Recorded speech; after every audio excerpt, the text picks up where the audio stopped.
2026 വരാനിരിക്കുന്ന നിയമസഭാ തെരഞ്ഞെടുപ്പിൽ ഏതാണ്ട് എല്ലാവരും തന്നെ പ്രതീക്ഷിക്കുന്ന ഒരു കാര്യം വളരെ കൃത്യമായി കൺസോളിഡേറ്റഡ് ആയിട്ടുള്ള ഒരു വോട്ട് ബാങ്കായി മുസ്ലിം സമുദായം മാറുമെന്നും ആ മുസ്ലിം സമുദായത്തിൻ്റെ മഹാഭൂരിപക്ഷം വരുന്ന വോട്ടുകളൊക്കെ തന്നെ കൃത്യമായിട്ട് UDF അനുകൂലമായി പോൾ ചെയ്യപ്പെടും എന്നുള്ളതൊക്കെ തന്നെയാണ്.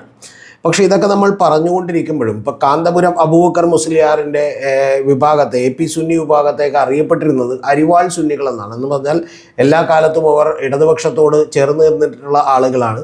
കഴിഞ്ഞ ദിവസം അദ്ദേഹം ഇന്ത്യൻ എക്സ്പ്രസിന് കൊടുത്തിട്ടുള്ള അഭിമുഖത്തിൽ തന്നെ അദ്ദേഹം പറയുന്നുണ്ട്, കാരണം ഞങ്ങൾ CPM-നോടല്ല പകരം LDF-നോട് ചേർന്ന് നിന്നിട്ടുള്ള ആളുകളാണ് എന്ന് പറയുന്നുണ്ട്.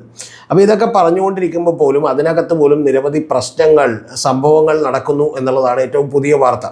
അതിൽ ഏറ്റവും പ്രധാനപ്പെട്ട ഒരു കാര്യമെന്ന് പറയുന്നത് ഉമർ ഫൈസി മുക്കം എന്ന് പറയുന്ന സമസ്തയുടെ, അതായത് EK സുന്നി വിഭാഗക്കാരുടെ സമസ്തയുടെ ഒരു മുഷാഫറ അംഗമാണ് ഈ പറയുന്ന. മുഷാഫറ എന്ന് പറഞ്ഞാൽ അവരുടെ ഏറ്റവും വലിയ പണ്ഡിത സഭയാണ്. ആ പണ്ഡിത സഭയിലെ അംഗമാണ് ഉമർ ഫൈസി മുക്കം എന്ന് പറയുന്നത്.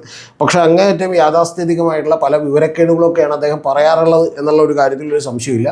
പക്ഷെ ഇപ്പോൾ അദ്ദേഹം കഴിഞ്ഞ ദിവസങ്ങളിൽ സാധാരണ സംഭവിക്കാറില്ലാത്ത പോലെ പാണക്കാട് കുടുംബത്തിനെതിരെ തന്നെ ആഞ്ഞടിച്ചുകൊണ്ടിരിക്കുകയാണ്. എന്ന് പറഞ്ഞാൽ പാണക്കാട് കുടുംബത്തിലെ ചില ആളുകളൊക്കെ തന്നെ ഈ പറയുന്ന ബൈത്തു സക്കാത്ത് എന്ന് പറയുന്ന, അതായത് എല്ലാവരുടെയും സക്കാത്ത് ഒരാൾ കളക്ട് ചെയ്യുകയും വിതരണം ചെയ്യുകയൊക്കെ ചെയ്യുന്ന പദ്ധതി, അതൊന്നും സാധാരണ സുന്നികൾ അങ്ങനെ വിശ്വസിക്കുന്നില്ല എന്നും. പക്ഷേ അത്തരം കാര്യങ്ങളിലൊക്കെ തന്നെ ഈ പാണക്കാട് എന്നുള്ള ആളുകൾ പങ്കെടുക്കുന്നു. ആരുടെയാണ് ചടങ്ങുകൾ?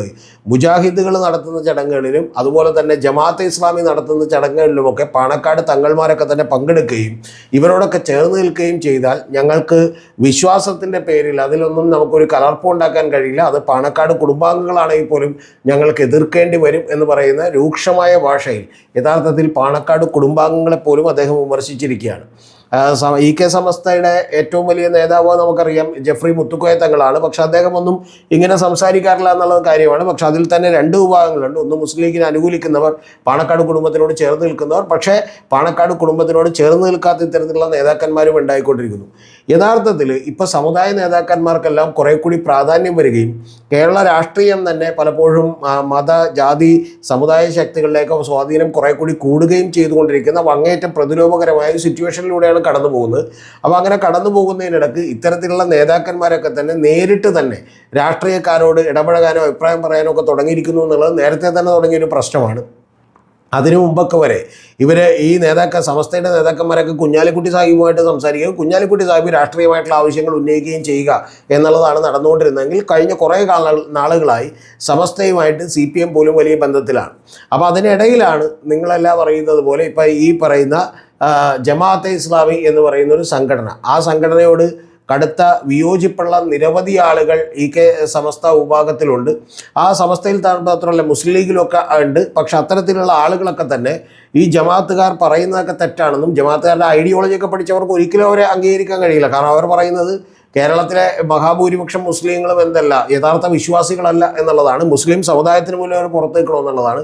അതിൻ്റെ പ്രധാനപ്പെട്ട കാരണമെന്ന് പറയുന്നത് അവരൊക്കെ ദൈവരാജ്യം സൃഷ്ടിക്കാൻ, അതായത് ഇസ്ലാമിക് സ്റ്റേറ്റ് സൃഷ്ടിക്കാനായിട്ട് ഈ പറയുന്ന ശരിയായ നിയമങ്ങളനുസരിച്ച് ഭരിക്കപ്പെടുന്നൊരു രാജ്യം സൃഷ്ടിക്കാൻ ശ്രമിച്ചാൽ മാത്രമേ പ്രാർത്ഥനകൾ കൊണ്ട് പോലും ഫലമുള്ളൂ എന്നും, അല്ലെങ്കിൽ പ്രാർത്ഥിച്ചിട്ട് പോലും കാര്യമില്ലെന്നും, അതുകൊണ്ട് യഥാർത്ഥ മുസൽമാനാകണമെങ്കിൽ നിങ്ങൾ അങ്ങനെ കൂടി ശ്രമിക്കണമെന്നുമാണ്. ജമാഅത്തെ ഇസ്ലാമിക്കാരൊക്കെ അതിനുവേണ്ടി ശ്രമിച്ചുകൊണ്ടിരിക്കുന്നവരാണ്. പുറമെ ഒരു മതരാഷ്ട്രത്തിൽ നിന്ന് മാറി എന്നൊക്കെ പറഞ്ഞാൽ അവരുടെ ഉള്ളിൻ്റെ അത് തന്നെയാണെന്നുള്ളത് എല്ലാവർക്കും അറിയാം. അപ്പം അതുകൊണ്ടാണ് ഇത്തരത്തിലുള്ള ഇപ്പോൾ ഷെയ്ഖ് മുഹമ്മദ് കാരക്കൊന്ന് തന്നെ കഴിഞ്ഞ ദിവസം അത് വളരെ വ്യക്തമായി പറയുകയും ചെയ്തു. അതായത് മുസ്ലിമിൽ വിശ്വസിക്കുന്ന, മുത്തുനബിയിൽ വിശ്വസിക്കുന്ന ഒരാൾക്കും ഈ ദൈവരാജ്യത്തിൽ നിന്ന് മാറി നിൽക്കാൻ കഴിയില്ല എന്നുള്ളത് പറഞ്ഞിരുന്നു. അപ്പോൾ അത്തരത്തിലുള്ള വലിയ തോതിലുള്ള സ്പ്ലിറ്റും പ്രശ്നങ്ങളും ഒക്കെ അവിടെ കൂടിക്കൊണ്ടിരിക്കുകയാണ്. അപ്പോൾ അതിൻ്റെ ഭാഗമായിട്ട് വലിയൊരു പ്രധാനപ്പെട്ട, സാധാരണ ഇത്തരം കാര്യങ്ങളിൽ അങ്ങനെ റിയാക്ട് ചെയ്ത് വിടാറാണ് പതിവെങ്കിൽ, ഷാഫി ചാലിയം എന്ന് പറയുന്ന ഒരു നേതാവുണ്ട്. ആ ഷാഫി ചാലിയം എന്ന് പറയുന്ന ഒരു നേതാവ്, അദ്ദേഹം മുസ്ലിം ലീഗിൻ്റെ നേതാവാണ്. കാര്യങ്ങളൊക്കെ അത്യാവശ്യം വിശദമായി പഠിച്ചു വന്ന് ചർച്ചകളിലൊക്കെ പങ്കെടുക്കുന്ന ഒരാളാണ്. അപ്പോൾ അദ്ദേഹം വളരെ കൃത്യമായി ഇവർക്കെതിരെ ആഞ്ഞടിക്കുകയും ഇത് വളരെ മോശപ്പെട്ട പ്രവണതയാണെന്നും റൗഡികളുടെ ഭാഷയിൽ, ഗുണ്ടകളുടെ ഭാഷയിലല്ല സംസാരിക്കുന്നുണ്ടും ഉമർ ഫൈസി മുക്കത്തെ പോലെയുള്ള ആളുകളെ പിടിച്ച് എടുത്ത് പുറത്തേക്ക് എറിയണം എന്നുമൊക്കെയുള്ള അതിനിശ്ചിതമായിട്ടുള്ള വിമർശനമാണ് അദ്ദേഹം ഉന്നയിച്ചിട്ടുള്ളത്. ഈ വിമർശനത്തിന് തൊട്ട് പിന്നാലെ ഇതിൽ തന്നെയുള്ള വിഭാഗീയതകൾ കൂടാൻ പോകുന്ന മറ്റൊരു പ്രതികരണം കൂടി വന്നിട്ടുണ്ട്. കാരണം മറ്റ് ചില ഈ പറയുന്ന ഉമർ ഫൈസി മുക്കത്തേക്ക് ആരാധിക്കുന്നവരായിരിക്കും, അവരുടെ ഫാൻസ് അസോസിയേഷൻകാരായിരിക്കും. അവർ വന്നിട്ട് പറയുന്ന ഒരു കാര്യം, ഈ ഷാഫി ചാലിയം എന്ന് പറയുന്നത് ഒരു മുജാഹിദ് ആണ്. അപ്പോൾ മുജാഹിദുകളുടെ ഒരു നേതാവാണ്. അപ്പോൾ അദ്ദേഹത്തെ മുസ്ലിം ലീഗ് നേതാവായി പോലും അവർ എന്ത് ചെയ്യുന്നില്ല, കാണുന്നില്ല. അപ്പോൾ അതുകൊണ്ട് അത്തരത്തിലുള്ള ആളുകൾ വന്ന് ഉമർ ഫൈസി മുക്കത്തിനൊന്നും മറുപടി പറയാറായിട്ടില്ല, മുക്കത്തെ ഒന്നും പുറത്തെറിയണമെന്ന് പറയാറായിട്ടില്ല. അതുകൊണ്ട് ഈ പറയുന്ന ഷാഫി ചാലിയത്തിനെ നിലക്ക് നിർത്തണം എന്നുള്ളതാണ് മുസ്ലിം ലീഗിനോട് അവർ പറയുന്നത്.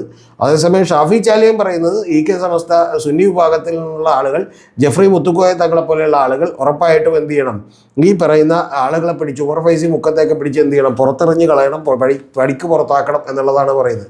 എന്ന് പറഞ്ഞാൽ മുസ്ലിം ലീഗ് ഒരു തലത്തിൽ ഇപ്പോൾ ഈ പറയുന്ന സമസ്തയുമായിട്ടും ജമാഅത്തുകളായിട്ടും അല്ലെങ്കിൽ മുജാഹിദുകളുമായിട്ടൊക്കെ ഒരു ബന്ധം വെച്ചുകൊണ്ട് രാഷ്ട്രീയമായിട്ടൊരു നേട്ടമുണ്ടാക്കാൻ ശ്രമിക്കുമ്പോൾ അതിനുള്ളിലുള്ള നേതാക്കൾ വളരെ തുറന്നു പറഞ്ഞുകൊണ്ട് ശക്തമായ എതിർപ്പുകളുമായി അതിനുള്ളിൽ നിന്ന് തന്നെ ആളുകൾ വരുന്നു എന്നുള്ളതാണ് ഏറ്റവും പ്രധാനപ്പെട്ട കാര്യം.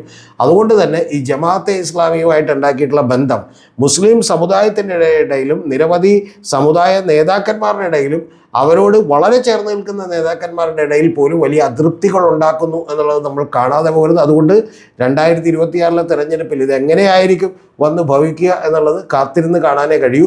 മുസ്ലിം ലീഗ് ആയതുകൊണ്ട് ഇതിനൊക്കെ വളരെ ക്ഷമയോടെ കേൾക്കുകയും വിമർശനങ്ങളെ കണ്ടില്ലെന്ന് അടിക്കുകയും പിന്നെ അതിൻ്റെ പുറത്ത് ഒരു ചർച്ച നടത്തിക്കൊണ്ട് അവരെന്ത് ചെയ്യുകയും ചെയ്യും, ബിരിയാണിയൊക്കെ കഴിച്ച് സലാമത്താക്കുകയും ചെയ്യും എന്നാണ് നമ്മൾ സാധാരണ വിചാരിക്കേണ്ടത്. അത് തന്നെ ഇതിൽ സംഭവിക്കുമോ? പക്ഷെ ഉള്ളിലുള്ള ഈ പ്രശ്നങ്ങൾ വീണ്ടും എന്ത് ചെയ്യുമോ, കുറേ കൂടി പറഞ്ഞ പോലെ ആളിക്കത്തുമോ എന്നുള്ളതുമൊക്കെ കാത്തിരുന്ന് കാണേണ്ട കാര്യമാണ്. അങ്ങനെ സംഭവിച്ചാൽ ഈ മുസ്ലിം സമുദായത്തിൻ്റെ കൺസോളിഡേറ്റഡ് ആയിട്ടുള്ള വോട്ട് ബാങ്കുകൾ ചിലപ്പോൾ മുഴുവൻ UDFന് കിട്ടിയില്ല എന്നും വരാം.